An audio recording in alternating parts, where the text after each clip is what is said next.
بهدف ترقية الإنسان الجزائري في مختلف مهارات الحياة المجتمعية. يبرز المعهد العالي للعلوم كأول جامعة جزائرية خاصة متعددة التخصصات برؤية تعيد الاعتبار إلى الدور الحقيقي والشامل للجامعة. ربما المعهد العالي للعلوم هو ثمرة لجهود جماعية، خاصة الهدف منها هو بناء الإنسان وترقية الإنسان الجزائري في مختلف مهاراته وفي مختلف مجالات الحياة. الإنسان لا يتغير ولا يبنى الإنسان الجديد إلا بمخاطبة العقل والقلب والجوارح أيضا والأركان. الشيخ بن باديس في سنة 1920 كان يمتلك مدرسة قرآنية، وأيضا هي تعنى بالتهذيب والتربية إلى آخره، وأيضا متألقة أيضا حتى في علوم الحساب التي هي أيضا من العلوم الأساسية في هذا العصر.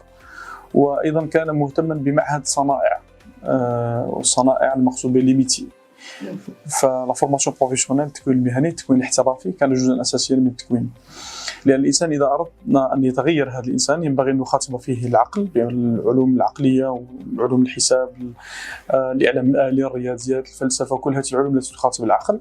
ونخاطب أيضا قلبه، أن يكون إنسان يتسم بصفاء القلب وصفاء السريرة، وإنسان يحب لغيره ما يحب لنفسه. وهذه مسألة أساسية، لأن الكثير من الكفاءات الأكاديمية والعلمية ولكن تتسم بسوء الخلق في بعض الأحيان، تتسم بسوء الأدب في كثير من الأحيان. فمخاطبة العقل جانب من أساس، والجانب الثاني هو مخاطبة القلب، ولكن كلاهما لا يكفيان إذا كان هذا الإنسان يتسم بقدرات عقلية فذة، يخترع، يبدع وينتج من الناحية العلمية والفكرية، ويتسم بصفاء القلب وصفاء السريرة، ولكن أيضا يحتاج إلى أن يكون يمتلك قدرة على الإنتاج. ولكن الأمم لا تولد بجانب واحد، وإنما بتكامل هذه الجوانب فيما بينها لتستطيع أن تكون حاضرة وتمتلك السيادة الحقيقية، سواء كان في العلم أو في المعرفة أو في التكوين. المعهد العالي للعلوم هو محاولة في هذا الأمر، فلهذا تجدين تخصصات في علوم التربية وهي تخاطب القلب والتهذيب والتربية، وتجدين تخصصات في القانون التي تخاطب العقل أيضا والتبعات والمآلات، وتجدين تخصصات أيضا في الرياضيات وفي الإعلام الآلي وغيرها من الفنون والمعارف. وأيضا تجدين تكوينات مستمرة هدفها مخاطبة أيضا المؤسسات التي الآن كثير من المؤسسات العمومية والخاصة ومتعددة الجنسيات الآن التي تتكون وتتدرب، وموظفوها يتدربون بالمؤسسة في الكثير من المهارات التقنية التي لا نستطيع أن نعوض هذا بذاك. فمجموعة التكوينات التي نقدمها هي بمفهوم الجامعة اليونيفرسيتي. بهذا المفهوم ينبغي أن تكون جامعة لمختلف التخصصات ومختلف المهارات في إطار طبعا متناسق dans une systématisation في لمختلف المجالات ومختلف المهارات، ليخرج هذا الإنسان متوازن ومتكامل بين مختلف العلوم. تعددت تخصصات المعهد العالي للعلوم لتشمل العلوم الإنسانية، الاقتصادية، الرياضيات والإعلام الآلي، بجانب مختلف المهارات التقنية والمجتمعية. لكن ما هو الهدف من كل هذا التنوع؟ الهدف في تنوع التخصصات اليوم قد يراه البعض مثلا فوضى، وش علاقة علوم التربية مع كذا إلى آخره. هذا دليل على أننا لسنا جامعة تجارية. لو كنا جامعة تجارية لبحثنا عن التخصصات الأعلى مردودية والتي يطلبها عالم الشغل، ثم بعد ذلك بأثمان تكون تكلفتها عالية، ثم بعد ذلك نغتنم هذه الفرصة ونقدم خدمة في هذا الأمر. ليس هذا هو الهدف فقط، وإنما نحن نمتلك رؤية أن هذه الجامعة ينبغي أن تكون جامعة مجتمعية، ينبغي أن تستجيب لهموم المجتمع. هموم المجتمع ليس دائما جوابها مالي أو ذو نجاعة مالية عالية. أكثر الناس إنتاجا في الحياة هو المعلم والمربي، وقد يكون في أغلب المجتمعات وفي أغلب الدول وأقل الوظائف أجرة في الحياة العامة اليوم. فلهذا نحن نؤمن بأن الجامعة ينبغي أن تكون أيضا مجتمعية، بمعنى أن تقدم وأن ترفع المستوى في كثير من مجالات الحياة التي تكون هي الرهان اليوم في حياتنا، سواء كان في التربية، في الاقتصاد، في مجالات مختلفة اليوم.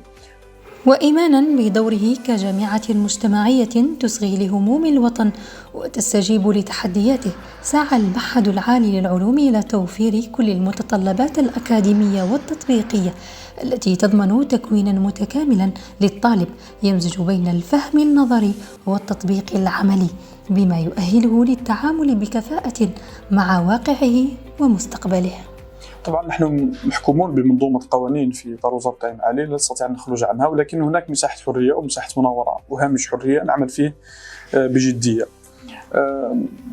لما تدخلين إلى مرفق من مرافق الجامعة ستجدين أن هناك شركات في نفس اليوم في قاعات الدراسة، هناك موظفون ومسؤولون في مؤسسات خاصة ومؤسسات عمومية ومتعددة الجنسيات، وأيضا طلبة في الليسانس في سنة أولى الليسانس، وأن هناك مكتبة أيضا مساحة للتركيز والعمل، مساحات أيضا للراحة، مساحة للدراسة إلى آخره. هذه البيئة الآمنة طبعا نيكو سيستم، هذا المناخ العلمي الهادئ الذي يقوم على مركز ثقل هو العلم والمعرفة والاحترام أيضا الأساسي للمعرفة.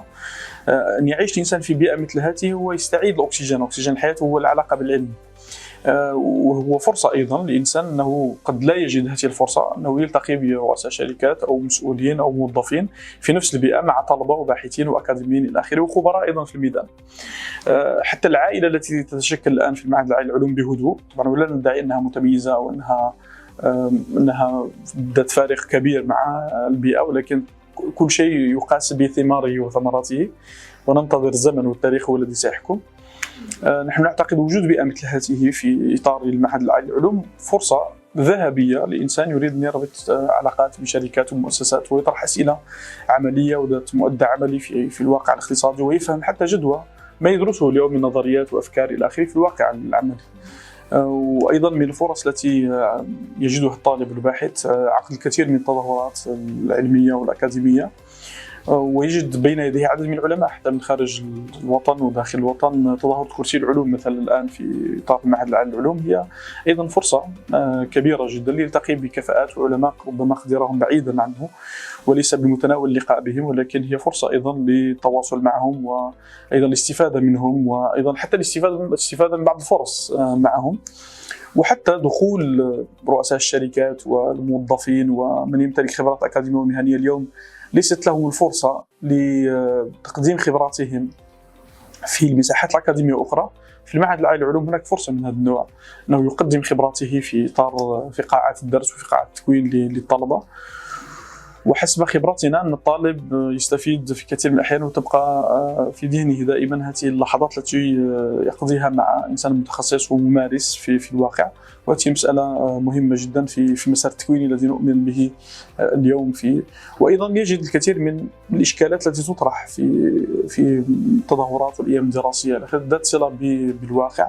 طبعا هي كلها في مجموعها فرص، لأن نؤمن الجامعة أيضا ليست فقط مكان للدراسة، ليست فاست فود أو تاكسيفون بالعبارة التقليدية الكلاسيكية أو مكان لتقديم الخدمات السريعة، بينما هو مناخ يتربى فيه الإنسان، يتعلم ويتأدب ويعرف كيف يتعامل مع عالم وصاحب شركة أو مؤسسة إلى آخره.